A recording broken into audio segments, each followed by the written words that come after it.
Well, now let's go to the larger question, this idea of body scans. The first question is this an effective method, or is it, as you say, a Band-Aid or a piece of plaster putting over a hole that's a much larger one?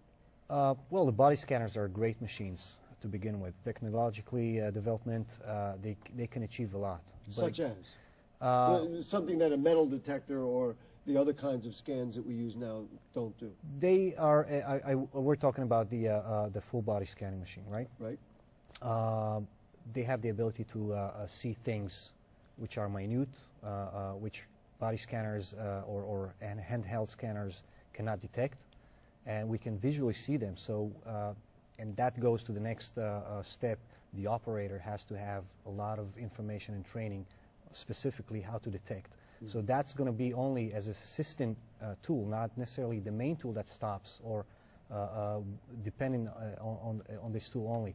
We have to make sure that the people behind this device know how to connect the dots. Given the expense, and I don't have the number in front of me, but we'll assume the phone caller was somewhat accurate, if it costs $250,000, is it worth the expense, which would be considerable? And of course, if you do it in one place but not in another, there's almost no point to it. So number one, the expense, and number two, considering the civil liberty question, is it worth it to go that route? As if the United States government would hire you, would you say, or the TSA would hire you, would you say, yes, it's worth it, let's put these in and let's do it everywhere? Depends on how much I have in this company invested.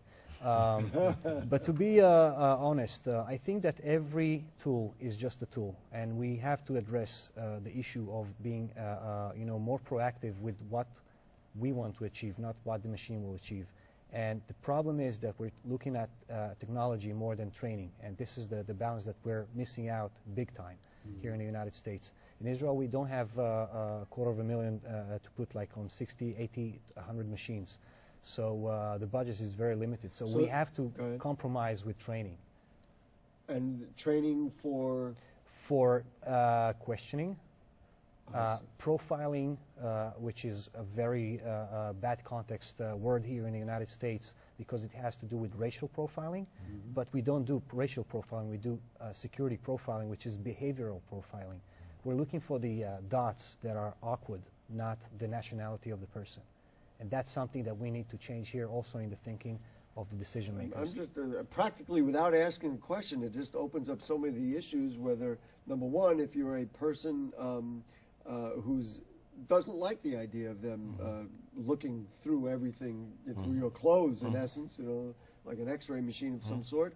And then, of course, the second question about the profiling. So let's start with number one, as far as the civil liberty question. What if you object to the fact that, and you're a law-abiding person, but you say, you know what, that's really an invasion of my privacy? I would think people would have a right to reject, and the caller brings up a good point also, in addition to medical conditions. So now you think of the cost of getting this type of scanning done, but now you can't scan people, because certain people, because of liabilities, or because someone says, I don't want to do it, and they opt for a more intrusive, just regular body search. So now you're spending all this money on a machine that you don't actually use, and like he says, you make a good point, you're relying on the machine instead of, do we let our guard down because we get all this technology and we depend on the technology instead of thinking of old-fashioned. And this whole idea of racial profiling, so many Muslim people and Arabic people with similar names just simply get flagged and detained and frankly harassed. On the other hand, of course, we all want to be safe. I'm assuming you buy into what Mr. Timen is saying about making sure that the people are trained properly to use this as much as they'll use an X-ray. I agree. I mean, 'cause you don't just want to stop someone necessarily because of the color of their skin or their ethnicity or religion in the area of the world that they're traveling from, because we would stop everyone, I think. Absolutely. And I've been stopped coming from certain areas of the world, traveling by myself. Right. So, yes, you don't want to, you have to rely on just intelligent, common sense observations of, of security and experiences that you've had. Can we do that in this country?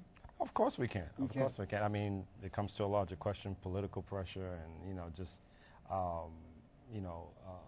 administrative pressure in the agency. So those types of things, but we can do it. Make the decision to do it. Yes. Leonard from Riverdale is on the phone. Hey, Leonard, how are you? Hi, Gary. How are you? I'm fine. I had an experience in December which certainly illustrates the lack of training for the TSI people. I have a implanted defibrillator. Okay. And this woman insisted I go through the scanner, which I can't go through. And I had to demand a supervisor to come over and tell her that I have to be patted down. If this is the type of training they get, what security do we have? It's a really good question, and you've really underscored exactly what. Thank you so much for calling. You've underscored what Mr. Timen is saying. They should be trained, every person working, so that if someone like Leonard walks by and says, "This is my situation," that they know how to deal with it. Sure. And you cannot be, you have to have a certain degree of flexibility when you're doing your job, because we're dealing with people here. We're not dealing with objects, and we have to use your common sense, as you said, because you can see a situation, you can assess, but unfortunately here the system don't want to let you think. You have to do your job systematically, no questions asked. Everybody should go through the same process, and this is what results in people, like the gentleman or the lady that called, being held without any further explanation. Mm-hmm. And they, and for me as a passenger, I travel a lot. I won't mind, going through all the questioning in the world, all the searches that they want to do. But I'm thinking about my parents. They're like in their 80s now. How hard is that for them? How hard is that make their travels? And we're not talking about people that are having any issues. They just want to travel from point A to point B. Right. This is all they're doing. And with this type of training, we're actually making people more less tolerant for the authorities, and more Yeah, so someone like Leonard who says, look, I'm just telling you what has to be, but you work with me here. I'm not carrying anything I shouldn't be carrying. Do you see things when you travel? Do you say, gee whiz, look at that? I'm sure you do. That's my job. I do it all 24 hours a day. Everywhere I go, I assess, and this is how what makes people think or makes people of my sort think about problems and how to create solutions. Because if I'm thinking about only how to create a problem, I'm not a part of the solution. I want to have a solution how to solve those problems, and I see a lot of problems throughout the world in many areas of the world that